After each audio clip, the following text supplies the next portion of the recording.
John Cena definitely won that promo battle, which is why Cody Rhodes had to lay him out. John Cena was spitting nothing but facts, but the most devastating line to me was when John Cena said, "I made money for billionaires.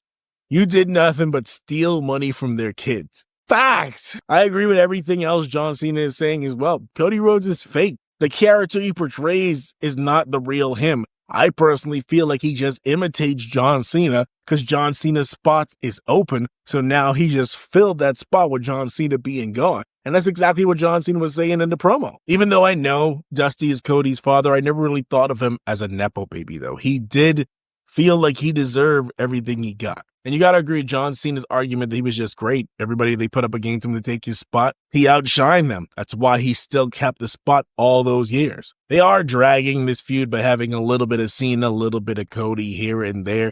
But you gotta appreciate it. They're cutting fire promos every time. Not everybody could go in that ring and cut a easy 20-minute promos on each other and still keep the fans interested. Other things to talk about on Raw is Logan Paul getting worse at promos. The fans are booing him heavily and he don't know what to do.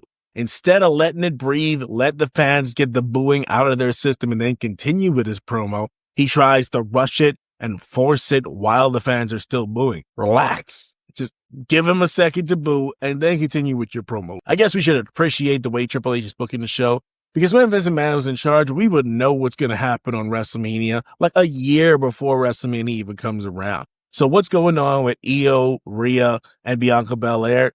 It keeps it interesting, even though we know it's just going to end up in a triple threat match. I personally just want to see Rhea and Bianca because Io looks like she messed up a lot. In this match, there were several mistakes that were her fault. Gunther versus Jimmy, I kind of knew this was going to happen. I knew Jimmy was going to be used as an example for Gunther to destroy, to show how he would beat Jay. I did not know he would take it to this extent and bloody Jimmy and leave him in the ring while Jay is handcuffed to the ring. Gotta admit, it's more interesting than I originally thought would happen. The New Day defeat Tyler Bate and Pete Dunne. Way to bury Tyler Bate as soon as he comes back. The odds of the New Day taking the Tag Team Championships are very low in my opinion unless something drastic happens. Penta and Braun versus Judgment Day. Penta accidentally kicks Braun and setting up a feud for them. It was fun and they're setting up their... What are they doing with Penta? Is he going to win the Intercontinental Championship? Is he going to lose and then the Lucha Bros just go after the Tag Team Championships?